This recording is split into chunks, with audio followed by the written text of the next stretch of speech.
Bueno, y estamos con Jesús Vélez, editor de tecnología de RPP, para hablar de las plataformas streaming. ¿Cómo estás, Jesús? Muy buenas tardes.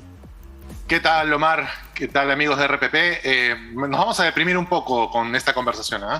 Uy, pero a ver, a partir de la pandemia, Jesús, una de las pocas empresas que se vieron beneficiadas, entiendo, de lo terrible que ha sido todo esto de la COVID-19, son justamente las plataformas streaming. Y en este momento incluso hay una guerra en el mundo sobre quién tiene más producto, quién capta más clientes.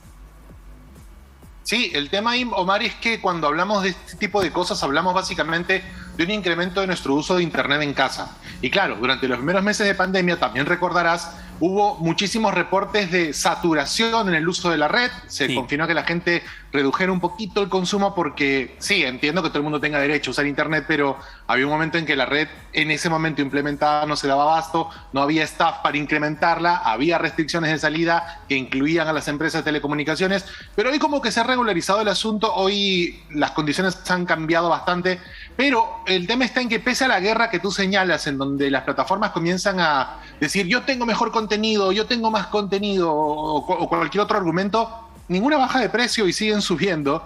De hecho, en el Perú se han mantenido los precios por lo menos durante todo este periodo. En otros países en donde las condiciones fiscales son mucho más intensas, se han incrementado de a pocos los precios de los servicios en planes básicos y avanzados. Hasta el momento en el Perú, por lo menos en promedio, una familia gasta entre 100 a 200 soles por servicios de streaming mensualmente. ¡Wow! Jesús, a ver, 100 a 200 soles, pero a ver, una de las plataformas probablemente más consumidas en Perú es Netflix, ¿no es cierto? Netflix. Sí, claro. En promedio, un plan básico de Netflix ¿se ha incrementado en los últimos meses?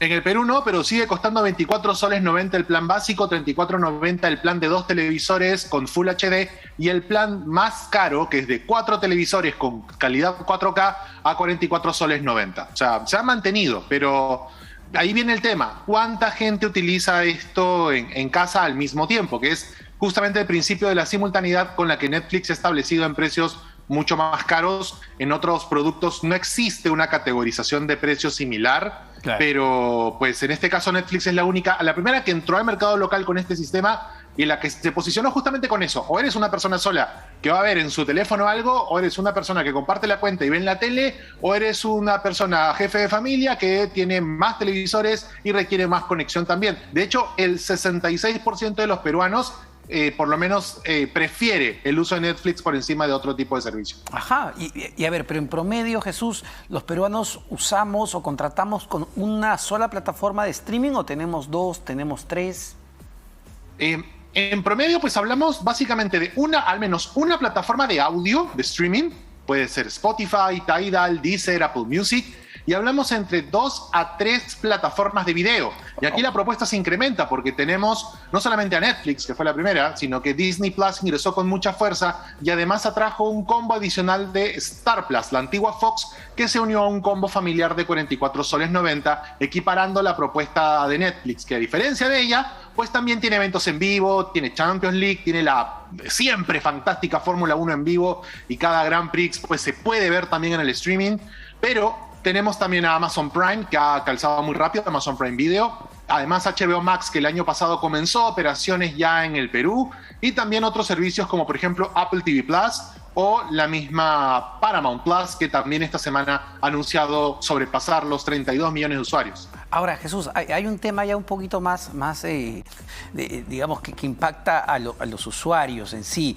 ¿Cómo proteger nuestras cuentas? Porque claro, tú pagas por tu Netflix, por tu HBO, tu Prime, pero ¿cómo saber si otros no se están colgando de esto y también están usando tu cuenta? Te lo digo porque me empezó a llegar al correo electrónico alertas de la propia Netflix diciéndome en Ayacucho han abierto tu cuenta, en Taiwán han abierto tu cuenta. Y uno dice, ¿esto es verdad? ¿Es una estafa? ¿Qué está pasando? Ahí viene el problema también, Omar, porque en algunos casos esta técnica de la estafa vía correo o phishing ataca justamente a eso de que casi todos los usuarios tienen una cuenta activa de Netflix y el correo te dice, mira, han entrado a tu cuenta, para verlo, haz clic aquí. Esa llamada a la acción ya nos tiene que generar un una primera llamada de atención, por lo menos, o una observación. Cada vez que tú detectes una actividad inusual, ¿cómo la vas a notar? El algoritmo cambia al momento de proponerte cosas. De repente te propone cosas que no has visto, o te propone contenido que está incompleto y que te dice continúa viendo cuando tú nunca lo viste. Por lo general, estas empresas son bastante intensas en el uso del GPS o posicionamiento del usuario o el IP del usuario para determinar si puede encender o no. Netflix tiene un sesgo bastante fuerte en el tema de compartir cuentas. Esto evita que haya una evasión que hasta el 2019 reportaba por lo menos una tajada bastante fuerte en los ingresos de Netflix, el hecho de que una persona compartiese con 2 o 3 o 4 su propia clave. Por eso es que se pusieron estos candados por GPS que comenzaron a geobloquear el acceso a las cuentas. Lo hace Spotify también, lo hacen otros servicios. Pero sí, es importante que cada vez que veamos actividad inusual, como una película sugerida que nunca vamos a ver porque no coincide con nuestros gustos, o aparece contenido que no hemos visto y que aparece como continuar viendo, es importante que entremos a la parte de configuración y ahí veamos desde qué dispositivos. En la parte de mi cuenta vas a ver cuáles son los dispositivos que actualmente están conectados. Si de plano quieres arrancar de raíz, pon desactivar en todos los dispositivos y automáticamente todos los equipos cierran cuentas. Y puedes tú cambiar la contraseña con seguridad y reiniciar la instalación. Ahora, Jesús, dado que lo mencionas, ¿no? El tema de compartir cuentas es algo recomendable porque incluso escuché el caso de una persona que pagaba una membresía anual de HBO, le salía mucho más barato que pagarla mensualmente y empezaba a vender la cuenta, empezaba a vender la clave para que otras personas lo usen y le salía muy a cuenta. ¿Esto es correcto? ¿Es sacarle la vuelta a la norma? ¿Cómo lo ves? ¿O si se hace en otros lados? En verdad se hace en muchos lados, ¿no? Todavía hay sistemas que lo permiten. Sin embargo, yo no lo recomendaría mucho básicamente por esto que te menciono, ¿no? Cada entorno funciona con algoritmos de inteligencia artificial que te lanzan recomendaciones en cuestión de gustos y preferencias. Te pongo un ejemplo.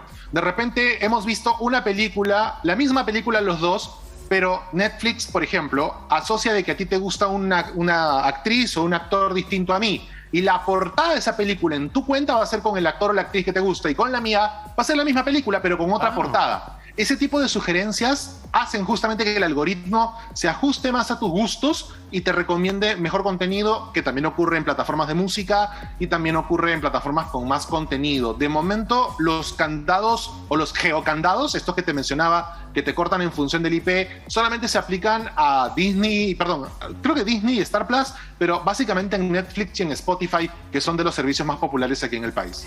Solo para terminar, Jesús, esto a futuro, ¿cómo impacta en el mundo del entretenimiento, de la televisión convencional? Vemos ya que cada vez más personas deciden cancelar sus suscripciones, por ejemplo, de televisión por cable, para solo quedarse con las plataformas streaming. ¿Esto está cambiando el mundo de la generación de contenidos? Pues ahí, Omar, hay todavía un debate histórico que resolver porque el 55% de personas aquí en el Perú, hay un estudio que apareció hace unos cuantos meses de la agencia Sherlock Communications que señalaba que el 55% de peruanos cancelaría su servicio de streaming si sube de precio.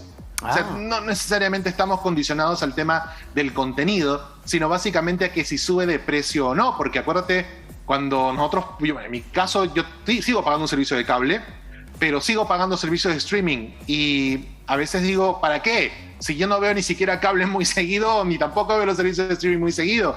Así que la mejor fórmula aquí, creo yo, es que tú vayas viendo el contenido en función de tu consumo. Si vas a consumir un tipo de serie específica, trata de ordenar tu consumo. Paga un mes de un servicio, mira el contenido que quieres ver y vete a otro sistema. Págalo mensualmente hasta que termines de ver ese contenido y cancela tu suscripción. Estos servicios afortunadamente tienen este sistema de que tú pagas prepagas el mes, puedes acceder y una vez que no vuelves a renovar el contrato, simplemente tu cuenta se pone en stand-by, no se borra ni se elimina tu información, se queda alojada ahí hasta que tú vuelvas a pagar. Así que muevan en ajedrez y en bloque, no necesitan tener todo. Qué buen consejo, porque tienes razón. A veces no usamos un mes, por ejemplo, una de las plataformas, pero sí la otra. Entonces estamos pagando innecesariamente. Muchísimas gracias, Jesús. Jesús Vélez, editor de tecnología de RPP. Esto fue Newsgeek.